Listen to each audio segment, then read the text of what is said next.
take a deep breath with me. Breakups. Ugh.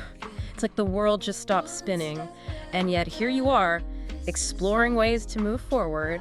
You've got this source, this get your ex back now. Yeah. And today we're going beyond the Keshe title, right? Right. To uncover what's really worth your energy. It's a bit like, that moment after a crash landing. Oh, okay. You're a little dazed, wondering how you even got here. And this source is like that survival guide tucked in the plane's glove compartment, promising a map back to familiar territory. Okay. I like that analogy.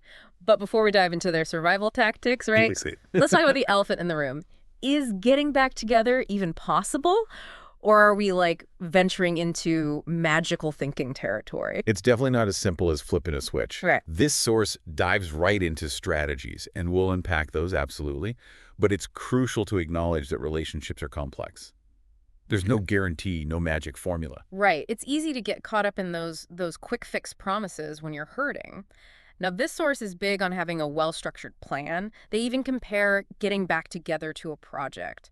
Do I need a Gantt chart for this breakup? Asking for a friend. Maybe not a Gantt chart, but the source does highlight the need for intentionality. Okay. They argue that rebuilding trust, rekindling that spark, it takes effort, not just wishful thinking. So no wishing on a shooting star will magically make them reappear. Bummer. The universe works in mysterious ways, but I wouldn't rely on celestial intervention. Okay. The source emphasizes that this isn't about recreating a carbon copy of your past relationship. They use this interesting phrase, building a new relationship. Okay.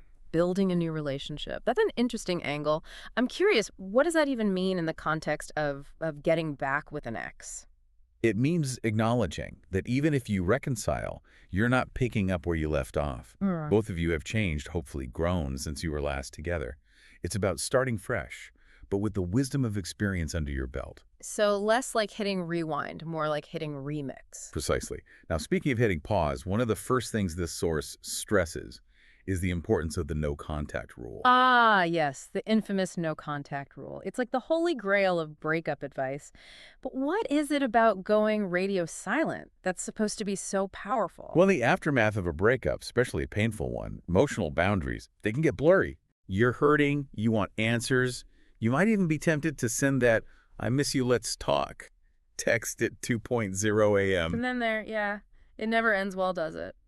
Rarely. Okay. The no contact rule is a way to create space for yourself, to heal, reflect, and regain a sense of control. It's about breaking that cycle of reactive communication that's often fueled by hurt and anxiety. So it's not just about playing mind games or making your ex miss you. There's a real benefit to stepping back for your own well-being. Absolutely. Yeah. The source emphasizes using this time for self-improvement and not the superficial, I'm going to post a thirst trap on Instagram to make them jealous kind of self-improvement. Yeah. We're talking genuine growth here. So less about them, more about you. Exactly. Think of it this way. By focusing on yourself, by becoming the best version of you, you're essentially changing the narrative. It's not about manipulation. It's about demonstrating positive change. Okay, so let's break down this changing the narrative idea. What does that actually look like in practice? Imagine running into your ex casually. What would show them that you've moved forward in a healthy way? Maybe you've taken up a new hobby, reconnected with old friends, or simply seem more content and confident. It's like that saying, living well is the best revenge. Precisely. Yeah. It's about embodying the qualities you wished were present in the relationship, whether your ex is there to see it or not. And that ties into another key point from the source. The importance of living your life fully, even if getting back together never happens. Yeah, because pinning all your hopes on getting back together with your ex, that's setting yourself up for potential heartache, right? 100%. Yeah. You're putting your happiness in someone else's hands. Yeah. This source, while offering strategies to potentially rekindle a romance, ultimately steers you towards a more empowering mindset. One where you're not defined by your relationship status, but by your own growth, your own joy, your own journey. That's such a crucial point. It's about finding your own happiness regardless of whether your ex comes back. And that journey might lead you back to your ex, or it might lead you down a completely different path. The source emphasizes letting things flow naturally, trusting that you're exactly where you need to be in this moment. Letting things flow naturally, it sounds so, I don't know, zen. So effortless. But is that even possible when you're, in the thick of it, heartbroken, hoping for that second chance. It's definitely a process, Right. not a switch you can flip on and off. And it's Yeah. not about giving up on what you want. It's more about surrendering to what is, Okay. right here, right now, Right.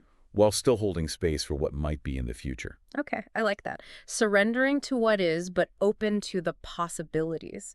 Because who knows what the future holds? Right. Maybe you and your ex find your way back to each other. Maybe you don't. And that's the heart of it, isn't it? Yeah. You can't control the outcome. Yeah. All we can control are our own actions and reactions. Yeah. And this source, even with its, Get Your Ex Back Now title, it subtly guides you towards that realization. Yeah. It's less about manipulation, less about winning someone back, and more about becoming the kind of person, the kind of happy, fulfilled, confident person who is worthy of love, whether it's from an ex or someone new. Because we all deserve to be with someone who chooses us, right? Someone who sees our worth, who wants to be with us just as much as we want to be with them. 100%. I know. And sometimes that means letting go of someone who isn't meant for Yeah. us, even if it hurts, in order to make space for someone who is. So after this deep dive into the often messy world of breakups and what ifs, where does that leave us? What's the ultimate takeaway for our listeners? That's up to each individual to decide. Okay. But if you're feeling lost in the aftermath of this breakup, remember this.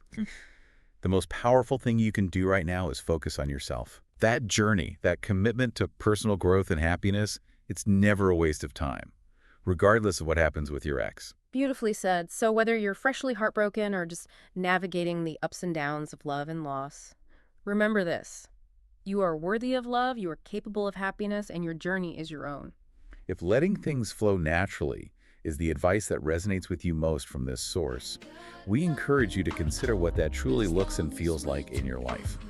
What would it mean for you to surrender to the present moment while remaining open to the possibilities of the future?